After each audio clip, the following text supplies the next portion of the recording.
Cannon Barnes says the Lilo and Stitch trailer just dropped. Seems like they stay true to the original story, and the trailer looks good. I can't wait to see it. Well, should we check it out, Andre? Yeah, I watched it earlier. Let's do that, bits and pieces of it. May as well. Sure. All right. Usually Disney isn't as bad as the other guys when it comes to... Because I always wonder, if they make a live-action version that's just following exactly from the animated version, what's the point? But I'm just cynical like that. No, what I can tell you, money. The girls love Stitch. I was going to say, what does your daughter think of this? Has she seen the trailer yet or no? She hasn't seen this one. She has seen the because it just dropped.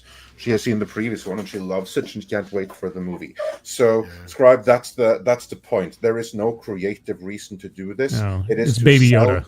It is, exactly. It is Baby Yoda, and it is to sell Baby Yoda toys, clothes, apparel. That's the whole reason why they're doing it, and it's going to work. And my understanding is two of the biggest things that Disney has that sells are Little Mermaid and Lilo and Stitch. Exactly. So, yeah, really, all of this is to promote all of the Lilo and Stitch, or rather, no one cares about Lilo. It's all about And if Stitch. I could point out that the merchandise for Little Mermaid has kind of gone back to the original. Not surprisingly. I'm not surprised by that in the slightest. But anyway, Stitch is Stitch. They own Stitch. See what they say. We have apprehended a dangerous experiment. Where is he? Huh? There was your Baby Yoda right there. Yeah. Escaped. He's trying to find the police cruisers. He took the red one. What hideous planet is caught in your crosshairs? A shooting star! I wish for a friend. Like a best friend. Yeah, post a little bit of jumper book so we don't get nailed too badly. Well, as long as we pause there. Yeah. So far, I'm actually impressed. Yeah, no, this is going to be good. This is going to be massive. Going to be their biggest move of the year, probably. The kid even sounds like the original Lilo.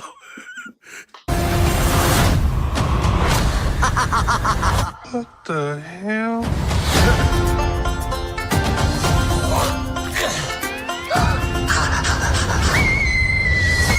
He's so cute and fluffy. He is your responsibility. Got it. We promise. Yeah.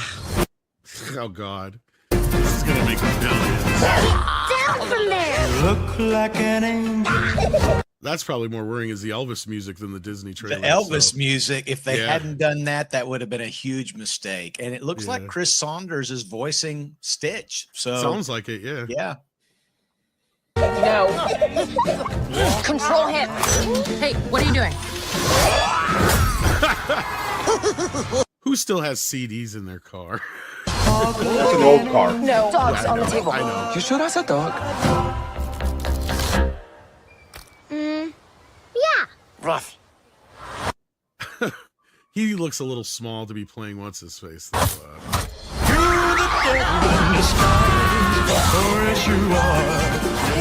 We are not keeping this thing. Ohana means family. Family means nobody gets left behind or forgotten.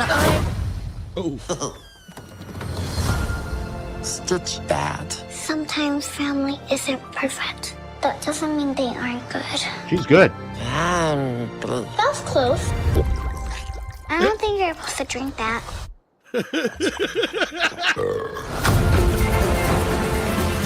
This is gonna make billions. Yes. Oh my God. Where's the attack of the aliens trying to get him back? Oh, they're coming.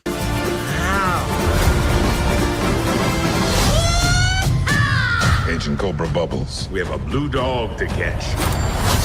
No, I think we may have a contender for the biggest movie of the year here. Certainly Disney's biggest movie, possibly biggest movie of the year. This or Wicked, unless there's something else I'm Avatar you're forgetting about, but yeah. Yeah, okay. This, Avatar, or Wicked.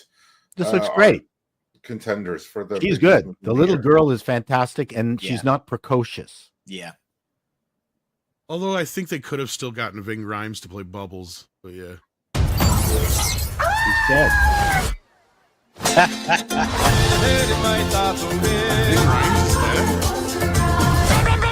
No. I'm gonna give you to the count of 3, Stitch. 1.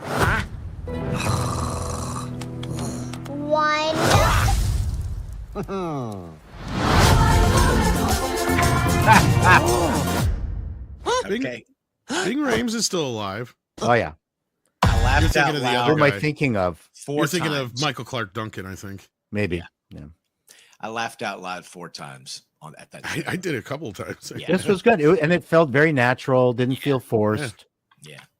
I think they got a hit. Yeah. I agree with Andre. I think they got a hit. With Now they're missing one of the original creators. He Yeah. went off to do Wild Robot. Oh, well.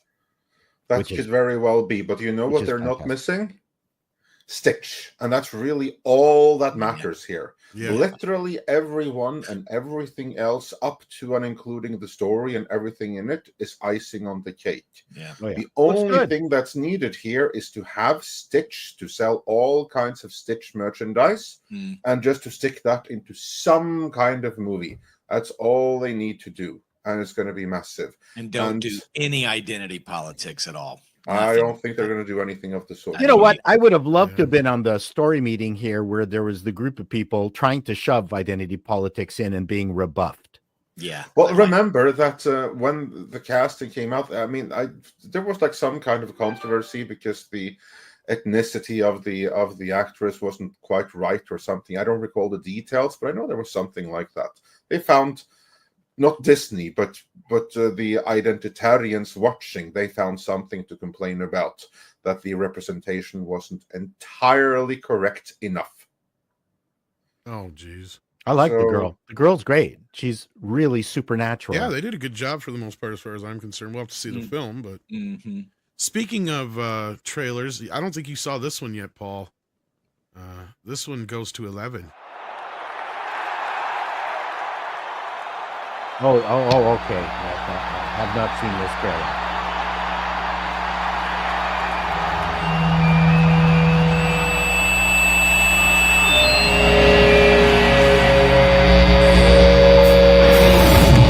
Stonehenge, where the demons dwell, where the banshees live and they do live well.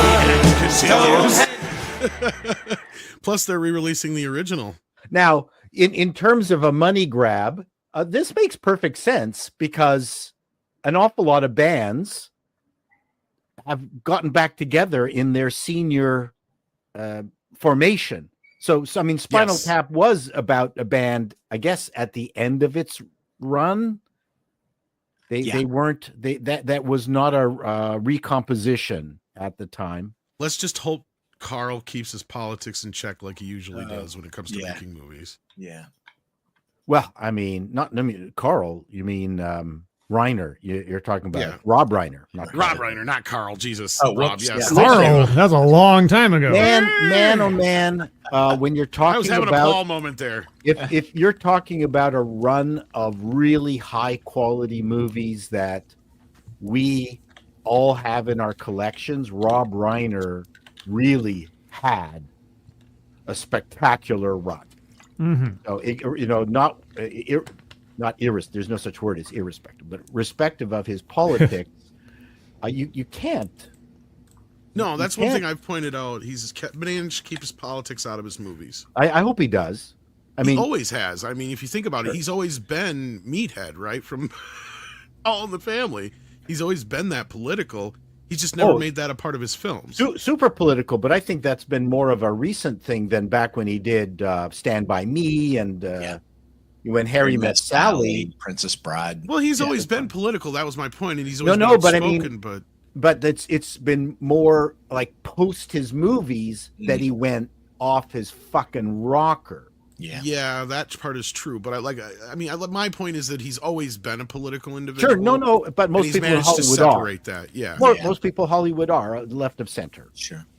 But what a run! Tap was his first movie. Wasn't Spinal Tap his first movie? Yes, I believe it was his first directorial debut. Princess Bride. Yeah. What else did he did? He did. Was it Sure Thing, or what one did he do with? He did The American President. He did Misery. When Harry Met Sally and. Oh my God! Yeah. Bucket List. Unbelievable. Stand By Me. What an unbelievable over. Few Good Men, right? I think so. I think you're right. Underrated John Cusack movie, The Sure Thing. That's what I thought. Yeah, I knew he did one of the. If not, didn't he do a couple of John Cusack films, or was it just The Sure Thing? Did he do the one about the record? High Fidelity? High Fidelity. No, that was him. No, that I was thinking him. about Hot Pursuit, though. I don't remember who directed that one. Well, Cusack can go fuck himself. Yeah, Cusack's funny. Of course, he's talked about. I've heard people say. I think Lisberger. Yeah. Anyway, but no, yeah, I'm looking forward to it. Fingers crossed, it's good. Hopefully, yeah. Be curious to see who makes a comeback. I mean, they've been talking about it for years. It was supposed to be out last year for the anniversary, but I think that's part of the joke with them re-releasing. What was the last good movie Reiner made? Would you say? Bucket list. Someone has to pull up the list. Yeah. Someone there, pull up the list. There's something called the internet. What is this internet? I think Bucket List was his last studio picture, but I think that did so bad at the box office. He had such good taste, like an unbelievably good taste. God and Country, he did a couple of God years and Country was that Christian nationalist documentary that was not. Yeah, it looks like he's done. Okay. So he did Bucket List, Flipped, Magic of Belle Isle, and So It Goes. I've never heard of any of these. Nope. Being Charlie, LBJ, Shock and Awe. Ghosts of Mississippi. Yeah, that was actually pretty good.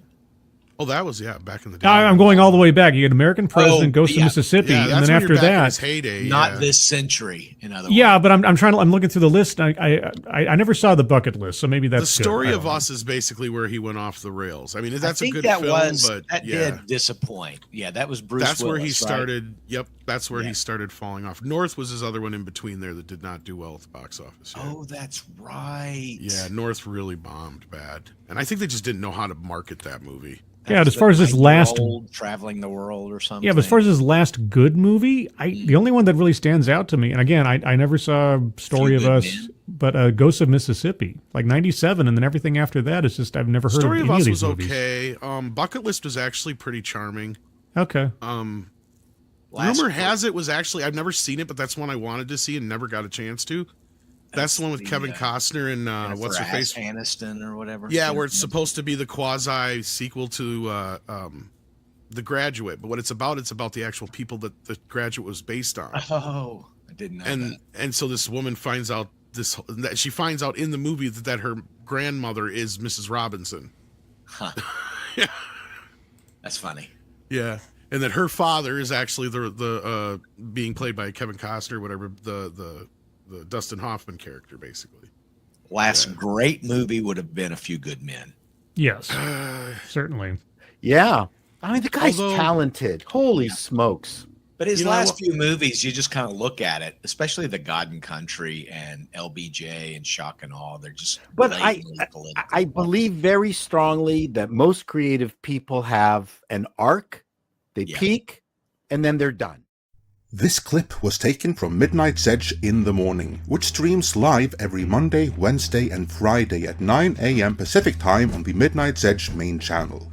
There, you can send in your live questions and comments before clips and full stream replays are uploaded to Midnight's Edge live archives.